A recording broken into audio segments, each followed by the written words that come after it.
લલિત જૈન અને અન્ય 15 એના જે મિત્રો છે અથવા પરિવારજનો છે એમની સાથે એક ફ્રોડ થયેલું. તો એણે પોલીસ સ્ટેશને આવીને અરજી આપેલી. વિગત જાણતા જણાઈ આવેલ કે મહેશ જાંગડા, એનો સગો ભાઈ અને એનો ભત્રીજો, ટોટલ 3 લોકોએ એમની સાથે અલગ અલગ ઇન્વેસ્ટમેન્ટ કરવાની લાલચ આપી.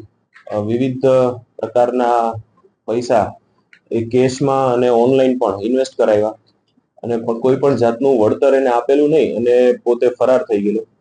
એવી રીતની એની ફ્રોડની હકીકત જાણવામાં આવેલ. તેથી રામોલ પોલીસ સ્ટેશને ગઈ તારીખ 15 ઓક્ટોબર 2025 ના રોજ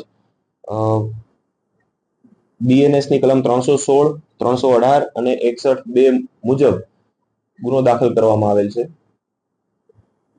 કઈ કઈ મોડેસ ઓપરેન્ડના આધારે તેને રૂપિયા પડાવ્યા હતા? એક જ સમાજના લોકોને તેને ટાર્ગેટ કર્યા છે. એની એમઓમાં એવું છે, એ મહેશ જાંગડા પોતે એક મેડિકલ સ્ટોર ચલાવે છે અને પોતે કન્સ્ટ્રક્શન કંપની એસ્ટાબ્લિશ કરી અને વિવિધ કન્સ્ટ્રક્શન કરવાનું હોય. પછી એક એની અલગ અલગ પેઢી છે, એમાં પણ ઇન્વેસ્ટમેન્ટ કરી અને સારામાં સારું વળતર આપવાની લાલચ આપી અને જૈન સમાજના જે પ્રતિષ્ઠિત લોકો છે, ધંધાદારી લોકો છે, એમને વિવિધ યોજના હેઠળ એને ઇન્વેસ્ટ કરાવતા અને કોઈ પણ જાતનું રિટર્ન આપ્યા વગર એને ઉચાપત કરી અને પોતે નાસી ગયેલ છે. ટોટલ કેટલા રૂપિયાનું તેને ફ્રોડ કર્યું, કેટલા સમયમાં કર્યું? હાલ 16 ફરિયાદીઓ આપણી સાથે છે અને એમની ટોટલ અમાઉન્ટ 5,50,00,000 જેટલી અંદાજિત અમાઉન્ટ થાય છે.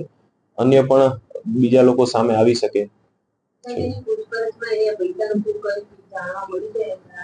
એની પૂછપરછમાં અત્યારે તો એવું જ કહે છે કે પોતે પણ જે જગ્યાએ ઇન્વેસ્ટ કર્યું હતું એમાં એને લોસ થયો છે અને એવી રીતે. પણ વાસ્તવિક તો હવે રિમાન્ડ મેળવી અને પછી વિગત તે તપાસ કરશું ત્યારે જાણવા મળશે. મહેશ જાંગડાનું બેકગ્રાઉન્ડ શું છે મેડિકલ સ્ટોર સિવાય? પોતે મેઇન એનો બિઝનેસ મેડિકલ સ્ટોરનો છે. વર્ષોથી એ મેડિકલ સ્ટોરના વ્યવસાય સાથે જ સંકળાયેલો છે.